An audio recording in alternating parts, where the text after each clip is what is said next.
না হবো কি আর বাকি আছে কি হঠাৎ করে বলবি মন চাইলে বিদেশ যা পাঠাইলাম এত টাকা খরচ মর্চ করে মন চাইলে তো এসে বলবি আমার একটা আমার জানানোর কি দরকার ছিল না?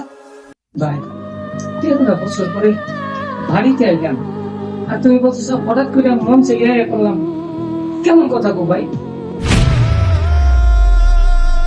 13টা বছর পরে আসলি ঠিক আছে, এই যে তুই জায়গা জমি যে কিনবার কইছিলি, এই যে ঘর দুয়ার দিলাম, জায়গা জমি দিলাম, হেন তো আমার 16 লাখ টাকা বাকি রয়েছে, এটা একারা শুধাবো।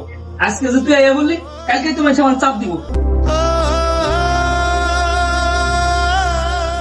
ভাই, আমি ইচ্ছা দিলাই আমার একটা রূপ ধরা পড়ছে, আমার কোম্পানি পাঠাই দিছে, এই জন্য আমি চলে আসছি।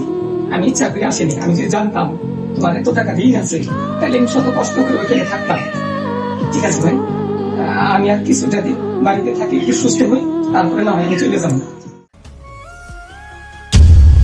রূপ হইতেই পারে, মানুষের শরীর থাকলে রূপ হবই, তাই ওকে না জানা এসে বলবি তুই আমার? আমি ইচ্ছা করে আসিনি, আমার কোম্পানি পাঠাই দিছে। আর এতটা বছর পরে বাড়িতে আইছি, আমি চাইছিলাম যে তোমাকে হাসি মুখটা দিতাম।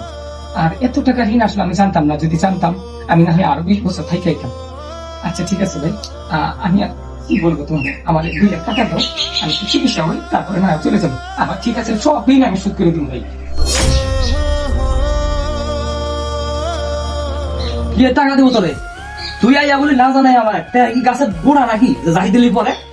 যে কয়টা টাকা পাঠাইছিলি সব টাকা আমি তোর বসত বাড়ি, তারপরে দোকান পাট, জায়গা জমি কিনা শেষ করছি। আমার কাছে কানা পাই নাই, আমার কাছে যে আমার যে ভুটান সারা পাঞ্জাবি গাই দিই আমি, আমার কাছে একটা টাকাও নাই। কি কো ভাই তুমি? আমি 13টা বছর বিদেশ করছি, আমি যদি কম দিয়ে থাকি, কমসে কম 2 কোটি টাকা দিছি, আর তুমি আজকে আমার চিকিৎসার জন্য বলতেছো টাকা নাই। ঠিক আছে ভাই, তোমার টাকা লাগবে না, আমি তো ঘরে যাই।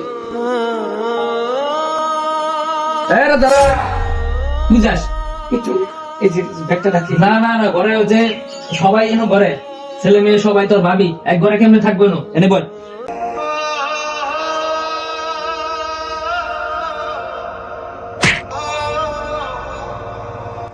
ভাই কি কইতেছো তুমি? আমি একজন অসুস্থ মানুষ, কিন্তু আমার জন্য কোনো ঘর করো নাই?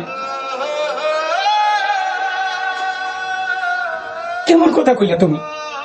এতটা বছর প্রবাসে না খাইয়া না নইয়া আমি টাকা পয়সা দিলাম, এই টাকা দিয়ে তুমি বাড়ি ঘর করছো, অথচ এই ঘরে আমার জায়গা হইতেছে না। ভাই তুমি কি সত্যি আমার সেই ভাই আছো? আমার তো বিশ্বাস হয় না। তুমি তোমার বউ পোলাপানের চিন্তা করলা, আমার চিন্তা দেখবার করলাম না। ঠিক আছে ভাই,